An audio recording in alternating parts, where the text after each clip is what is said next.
Has your child been struggling with sleep during the COVID-19 era? In the era of lockdown and quarantine, we are all dealing with disrupted routines, sharing space much more than we were used to before this. I can tell you as a parent, I'm finding that I'm having limited bandwidth to deal with my kids limited energy. They're sick of each other, they're sick of us, and vice versa. In terms of literal bandwidth, we're doing.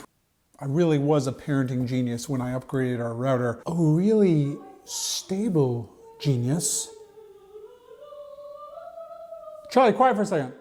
Charlie is the director of the Yale Pediatric Sleep Program. I see children for sleep problems and in clinic, which we've been doing virtually. Kids who've been sleeping well for a long time were struggling, and even children who I saw for non-sleep related issues in my capacity as a lung doctor were also struggling with sleep. So I reached out on social media and to my email list to see what parents' experiences are. And I got about 300 to 400 responses within 24 hours. A lot of parents are struggling. So if you are, you're not alone. One parent, Marae, who's a third grade teacher in DC, wrote, her twin 3-year-olds have taken their healthy sleep habits and flipped them on their heads, taking us all down with them.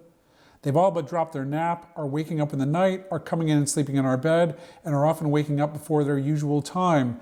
That is pretty much a hat trick of bad sleep. Looking through parents' responses, I detected a couple of different themes, so I'm going to talk about those themes and what you can do about them. The first is a shift later in children's sleep.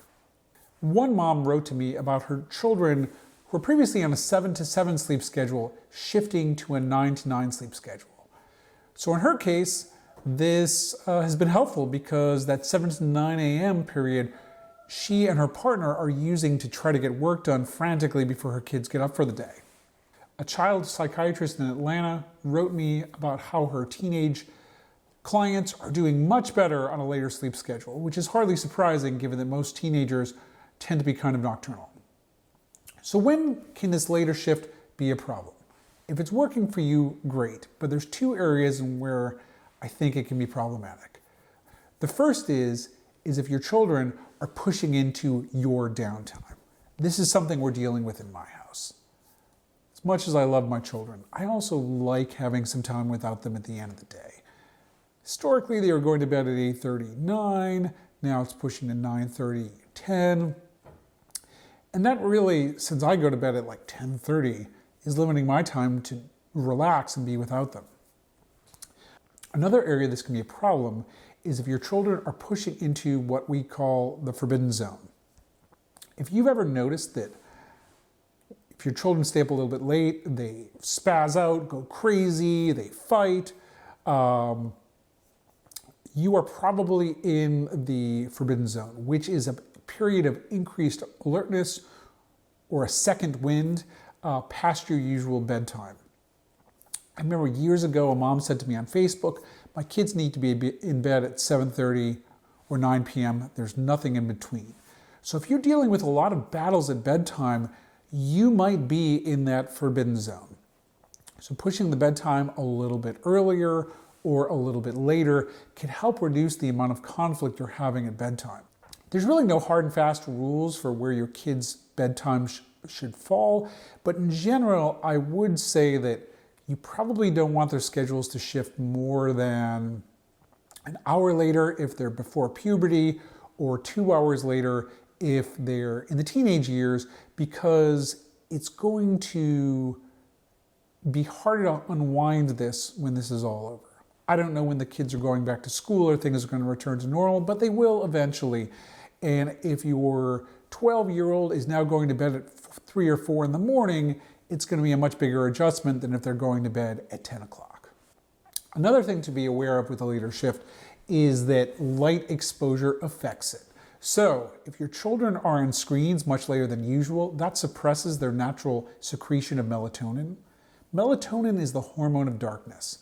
So your body makes it in the evening to signal that it's time to go to sleep, and that tends to fall off in the morning. So light exposure at night, it pushes the melatonin secretion back and makes it harder to fall asleep. So I recommend that you really limit your kids' screen time, especially with screens that are up close to their face like this, 30 to 60 minutes before your desired bedtime.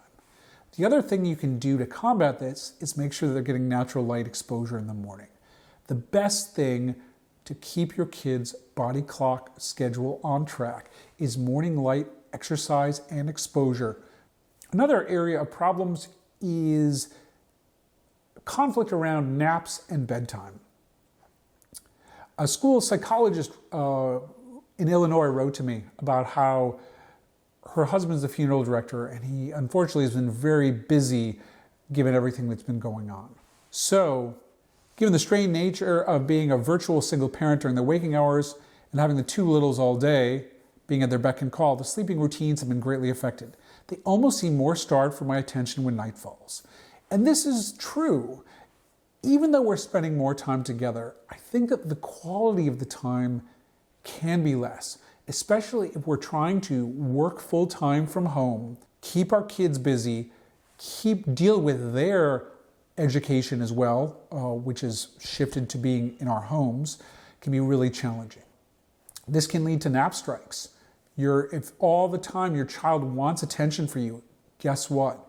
If they're not getting enough, they're going to push back at naps because they want to see you, even if they're fighting with you. I know it's paradoxical, but they will pick a fight because that attention for you is desirable. So making sure that you're taking even like 10 minutes an hour to be just focused on your child, if you can, put your phone down, put down their devices, play a quick game of tag, sing a song together, do something together to give them a little bit of your undivided attention. This will help defray some of this pressure. Now, as you know, I don't love screens, but if you need some quiet time, say your 2 or 3 year old is refusing to nap, that is a good time to utilize a screen so you could get at least 30 minutes of quiet time or downtime during their usual nap period so you could hopefully get something done. Another important thing to deal with in terms of bedtime and nap time is respecting your routine. Sometimes when your daytime is not really that structured, other routines go out the window as well. And I would say keep your bedtime routine sacred, even if it's shifted later. During your nap time, do an abbreviated nap time routine as well. Again, I'm going to put a link below to an article about nap strikes and what you can do about them. Nighttime awakenings. A lot of parents are struggling with this. I can tell you that my 12-year-old got up during the night the other night, which he hasn't done in a couple of years.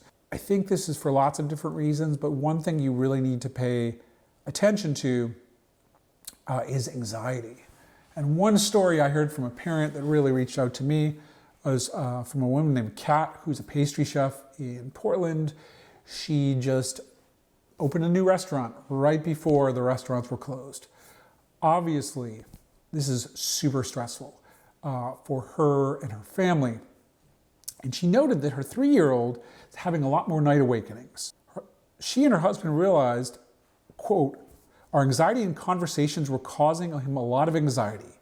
We stopped talking about the news relating to coronavirus around him, and it has already made a noticeable difference." She made a great point, which is even if we don't think our kids are listening or understanding, they may not understand all the words we're saying, but they understand our tone of voice, they understand our body language. I encourage you, if your child suffers from anxiety, if they're waking up at night, if they're having nightmares, don't have the news on around them. You don't have to talk about coronavirus around them. Try to kind of compartmentalize that stress and that talk away from them, because some kids, they have these antennas that feel what's going on in the room. As much as you can, try to protect them from that. If your child is asking you questions about coronavirus, I encourage you to answer them, but I answer the questions that are asked. They may be worried about something that is totally different from what you're imagining. A lot of kids are struggling now, missed birthday parties, missed sporting events, etc. They may be worried about stuff like that. In the grand scheme of things of this, it's somewhat trivial, but acknowledging what your child is worrying about is critical to helping them feel better and maybe dealing with some of those nighttime awakenings. Another mom wrote to me that her 7-year-old was waking up in the middle of the night because he didn't want to get sick and die alone in his room. I think the way you respond to this is reassuring that he's not sick and he's not alone. And we can't promise that things are going to be perfect or going to be okay, but I think we could say that it's going to be safe for him. he's safe right now, to say you're safe right now, you're with us, things are okay. If you're really struggling with this, your child is, I encourage you to talk to your child's pediatrician about other strategies as well. Now, one thing I thought was interesting that came up as going through this is that it seems like toddlers and older kids are doing worse than babies. And it kind of makes sense because babies don't really follow the news as closely. They're not on Twitter. I mean, generally speaking. A woman in Minnesota wrote to me, we have been really able to address our baby's sleep issues, and he, who's 10 months old, is doing really well, but the 3-year-old is whiny, needy, and bedtime is taking twice as long with tears and requests, and he's refusing naps. He's having scary and bad dreams, clinging to dad, sometimes refusing mom's help entirely. Again, this is a situation where I think that there's some ambient stress in the family. I know mom told me that she'd been furloughed from her job. Just do what you can to protect your children from this. I know you're all doing your best. Now, there have been some silver linings in this. A mother in New Zealand wrote that her 5-month-old is actually napping much better. She said, I think I'm better able to slip to predictable routines now. We don't have anywhere to go. Some parents have actually been able to successfully sleep train during this interim. One note I got from a woman in Westchester named Laura, I love this. She says, when we're working, we have such a mad dash from 6 p.m. on to dinner, trying to spend time together to bathe and to bed. We're actually finding bedtime to be so much more pleasant and earlier than when we were both working all day. We have so much more control over the day's schedule, cut out our 3-year-old's nap. She said something that we never requested from his grandparents who watch him all day, and he's fallen asleep seamlessly every night. It's been such a silver lining. And I think that it's important to remember that, again, life is hard, it's complicated, but look for the silver linings. Get on a routine, try to spend that relaxed time in the evening together. If you're having difficulties, I think that will help. Physical activity during the day is key, especially if you can get outside. Crystal, a mom in Montana, wrote, we have a daily routine that includes going outside as much as possible, and this makes a huge difference. I noticed if we are busy and don't, there are restless nights. We live in Montana, so it's cold and windy much of the year, but we've managed to be outside a lot. Finally, I want to close with, it's okay to give yourself a break and have the sleep not be perfect. Sometimes you have to break the rules. I received a note from a mom in Buffalo who asked not to be named. Her husband is in law enforcement, and he is actually had a COVID exposure and was doing a quarantine in the basement, and mom works in the hospital. So here's what she wrote. My husband has been living in the basement on a second quarantine, so my 2- and 4-year-old are aware that something is amiss. They have heard pieces of the news and my phone conversations. I work at a hospital, and they are starting to absorb some of this reality. They both have been waking through the night with nightmares. The last few nights, I've broken all the rules and let them sleep in my room, watch something light and happy before bed, and push back their bedtime by a full hour. Things are a lot better. And this mom acknowledges she'll have to deal with this eventually, right? She probably doesn't want to keep doing this in the future, but if that works for you and it allows you to get through the night and get through your day, it's okay. One thing is that puppies help. I highly recommend puppies if you have access to a puppy. This is our puppy, Zelda. Not really too much of a puppy anymore, but she's pretty cool. Do you have anything you want to say?